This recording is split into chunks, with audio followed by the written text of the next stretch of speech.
The air smelled of honeysuckle and damp earth as Abigail Harper pulled her beat-up sedan into the gravel lot of Willow Lake Resort. It was late September, and the Vermont sky hung heavy with the promise of rain, casting a muted glow over the sprawling gardens and the glassy expanse of the lake beyond. Abigail smoothed the skirt of her navy dress, a thrift store find she'd hemmed herself, and took a steadying breath. She wasn't here to make a scene or steal the spotlight. This was her younger sister Serena's wedding, and Abigail had come with one goal: to play her part, smile for the photos, and slip away unnoticed when the night was over. She'd spent 32 years perfecting the art of fading into the background of her own family. Today wouldn't be any different, or so she thought. The resort's main gate loomed ahead, flanked by staff in crisp black uniforms. One of them, a young man with a practiced smile, stepped forward to open her car door. "Welcome to Willow Lake," he said, his tone polished but mechanical. Abigail nodded, clutching her purse as she stepped out, her low heels crunching against the gravel. She wasn't dressed to impress, not like the other guests she glimpsed through the towering glass windows of the banquet hall, their sequined gowns and tailored suits catching the light. Her dress was simple, understated, the kind of thing you wore when you didn't want to be noticed. And that was fine by her. Serena had always been the golden child, the one who sparkled. Abigail was just the shadow trailing behind. Inside, the lobby buzzed with pre-wedding energy, laughter, the clink of champagne flutes, the rustle of silk. A receptionist with a sleek blonde bun and a megawatt smile greeted her from behind a marble counter. "Name, please?" she asked, her fingers poised over a tablet. "Abigail Harper," she replied, her voice soft but clear. The woman's smile flickered, just for a second, as her eyes darted to the screen. Her manicured nails tapped rapidly, scrolling through the guest list. Then she paused, her lips tightening into something less welcoming. "Ah, here we are. You're seated in the East Corridor." Abigail blinked. "The East Corridor? I'm sorry, where's that?"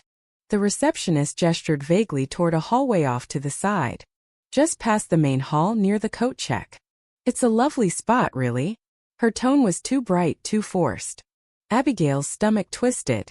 She glanced at the seating chart propped on an easel nearby, elegant calligraphy spelling out names and table numbers. Her parents, Margaret and Daniel Harper, sat at the head table with Serena and her groom, flanked by Serena's college friends and a handful of VIPs from the groom's law firm. The banquet hall sparkled beyond a set of double doors, its soaring glass ceiling reflecting chandeliers that dripped with crystal. And then there was Abigail's name scrawled in smaller print at the bottom. "Abigail Harper, Table E, East Corridor." "There must be a mistake," she said, keeping her voice even. "I'm the bride's sister." The receptionist's smile didn't budge, but her eyes darted nervously to the side. "No mistake, I'm afraid. That's your assigned seat." Abigail's chest tightened, a familiar ache blooming beneath her ribs. She wanted to argue, to demand an explanation, but the words stuck in her throat. Instead, she nodded, forcing a tight smile. "Okay. Thank you." She turned away, her heels clicking against the polished marble as she walked toward the corridor. It wasn't a lovely spot. It was a narrow, dimly lit hallway lined with coat racks and a single folding table draped in a white cloth. A lone chair sat beside it, a place card with her name in curling script resting on the surface. The faint hum of the banquet hall filtered through the walls, music, laughter, the clatter of silverware, but it felt a world away. She sank onto the chair, her purse clutched in her lap, and stared at the card. "Abigail Harper, Table E." The elegance of the lettering felt like a cruel joke. She told herself it didn't matter. Weddings were chaotic. Maybe the planner had miscounted the seats. Maybe Serena had been too busy to notice. But then she saw them, her family, through the glass doors. Serena stood in her ivory gown, radiant under the lights, her veil trailing behind her like a cascade of starlight. Margaret fussed over her, adjusting the lace with a tenderness Abigail hadn't felt from her mother in years. Daniel hovered nearby, beaming with pride, his gray suit impeccable. They were a perfect tableau, a family portrait she didn't belong in. Abigail rose, smoothing her dress again, and approached the doors. She didn't want to fight, just an answer. "Mom," she called, stepping into the hall. Margaret didn't turn. "Not now, Abigail," she said. Her voice clipped as she pinned a stray curl into Serena's updo. "Can't you see we're busy?" It'll just take a second, Abigail pressed, her tone steady despite the tremor in her hands. Margaret sighed, a sound heavy with exasperation, and finally stepped aside. Serena turned, her hazel eyes meeting Abigail's with a smile that didn't reach them. "What's wrong?" she asked, her voice dripping with false sweetness. "I've been seated in the hallway," Abigail said. "Next to the coat check." Margaret shrugged, as if it were a minor inconvenience. "We had to prioritize, Abigail. You know how it is, close family, important guests." Abigail's nails dug into her palms. "I am close family. I'm your daughter." Margaret's lips pursed, but before she could respond, Serena cut in. "It's probably just a mix-up. Weddings are hectic. Don't make it a big deal." Her smile widened, sharp and knowing. "Don't make it a big deal?" Abigail echoed, her voice rising slightly. "Mom, did you even check the seating chart?" Margaret waved a hand dismissively. "Don't ruin your sister's day over this, Abigail. You should be grateful you're here at all." The word grateful landed like a slap. Grateful to be relegated to the sidelines. Grateful to be an afterthought. Daniel approached then, his broad shoulders filling the space beside Margaret. "It's just a seat, sweetheart," he said, his tone gentle but distant. "Let's not make a fuss." Abigail's throat burned. She wanted to scream, to shake them until they saw her, but instead she smelled a brittle, empty thing and turned away. Her heels echoed as she retreated to the corridor, the place card still clutched in her hand. She sank back onto the chair, the noise of the wedding fading into a dull roar behind her. They thought she'd take it like she always had. But this time something inside her shifted, a quiet, simmering resolve. She didn't notice the man approaching until he spoke. "Abigail." She looked up, startled. It was Julian Pierce, Serena's groom, his dark hair slightly mussed, a champagne flute dangling from his hand. He wore a tailored tuxedo, the tie loosened as if he'd been tugging at it. His hazel eyes, so like Serena's, studied her with an intensity that made her shift uncomfortably. "Julian," she said, standing. "Shouldn't you be inside?" He didn't smile. "Seeing you out here doesn't sit right with me." His voice was low, rough around the edges. She let out a dry laugh. "Tell that to your bride. Or my parents. They decided I'm not worth a seat in there."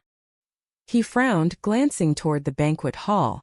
"They put you here on purpose?" "Apparently." She crossed her arms, the place card crinkling in her grip. "It's fine. I'm used to it." Julian didn't reply right away. He took a sip of champagne, his jaw tightening. Then he said, "Can I ask you something?" She nodded, wary. "Sure. Has Serena ever said anything about me that felt off? Anything that didn't add up?" Abigail hesitated. Serena's barbed comments about Julian had always been subtle jabs about his predictable nature. His boring job as a tax attorney, the way she'd laugh about training him to fit her life. Abigail had brushed them off, chalking it up to Serena's need to control everything. But now, with Julian's eyes searching hers, those moments felt voyeur. "She said things," Abigail admitted. "Nothing direct, but she likes to be in charge. Of everyone." Julian's grip on the glass tightened. "I've been finding things out. Messages she didn't want me to see. She's been different lately, secretive. I thought I was paranoid, but now." He trailed off, shaking his head. Before Abigail could respond, another voice cut through the air-cool, commanding, "If you're unsure, Julian, perhaps I can clarify things." They turned. Evelyn Pierce, Julian's mother, stood at the end of the corridor, her silver hair swept into an elegant chignon, her emerald gown catching the light. She held a phone in her hand, her posture radiating authority. Evelyn wasn't loud or brash, but her presence demanded attention, and right now her sharp gaze was fixed on her son. "Mom," Julian said, confusion creasing his brow. Evelyn stepped closer and handed him the phone. "Read it." Julian swiped at the screen, his expression shifting from curiosity to shock. Abigail couldn't see the messages, but she watched his face pale, then flushed with anger, his hand trembling as he scrolled. She told her friend I'm too easy to manipulate," he muttered.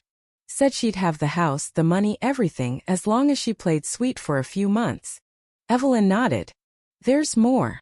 She bragged to her stylist about making you dependent after the wedding. Everything will be mine, she wrote. I have the backups. Julian sank onto the chair Abigail had vacated, the phone slipping into his lap. How did you get these? A friend at the studio forwarded them by mistake, Evelyn said. I wasn't looking for them, but once I saw. She glanced at Abigail, a flicker of something gratitude maybe passing through her eyes. Thank you for not brushing this off. Abigail nodded, unsure what to say. Part of her ached for Julian, but another part felt a strange relief.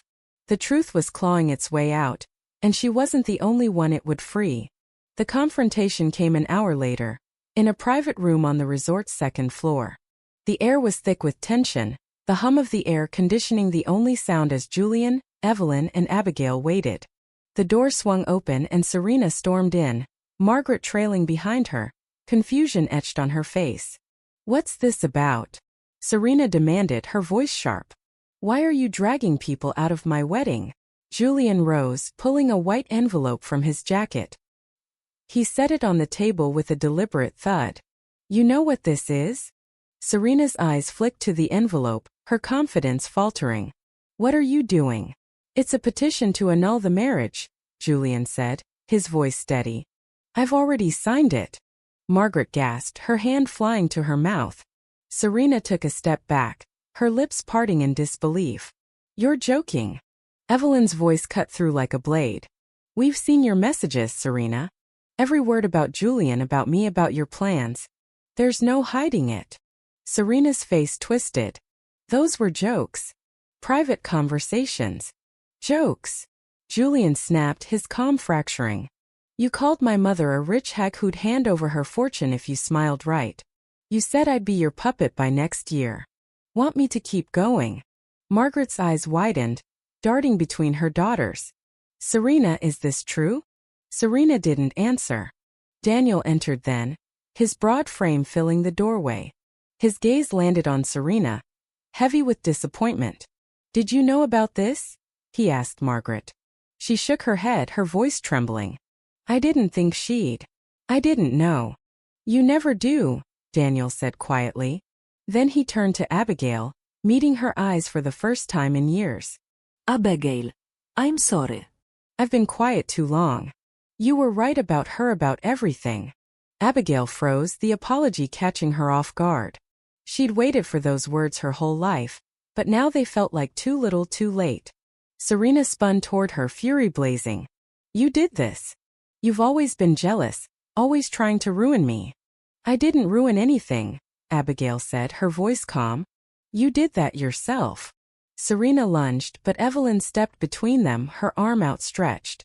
Enough, she said, her tone final. You've done enough damage. Serena's eyes darted around the room, searching for an ally but found none. With a ragged breath, she shoved past them and stormed back into the reception hall. The music stopped as she burst through the doors, her disheveled appearance drawing gasps from the crowd. Abigail, Julian, Evelyn, and her parents followed, watching as Serena's carefully constructed world unraveled. You think you can humiliate me? Serena screamed, her voice echoing. I gave everything for this day. Julian stepped forward.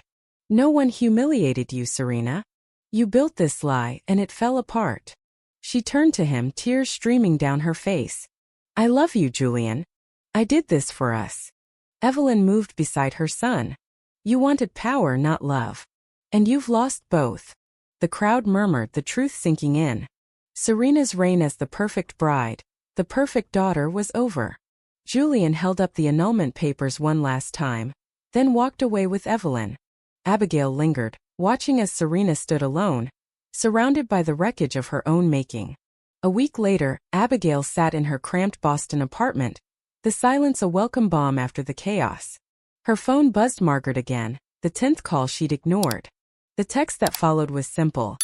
I know you're hurt. Let's have dinner, just us. Abigail stared at it, then set the phone down. She didn't need their amends. Not anymore.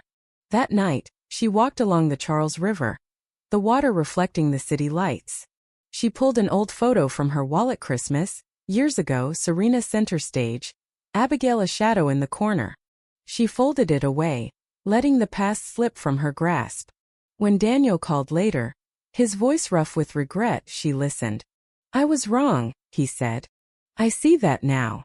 "Thank you," she replied. "But I don't need it. I'm free." The next morning, she booked a trip to Maine, her first step toward a life unburdened by their expectations. Family wasn't always blood. Sometimes it was the courage to walk away and find where you truly belonged.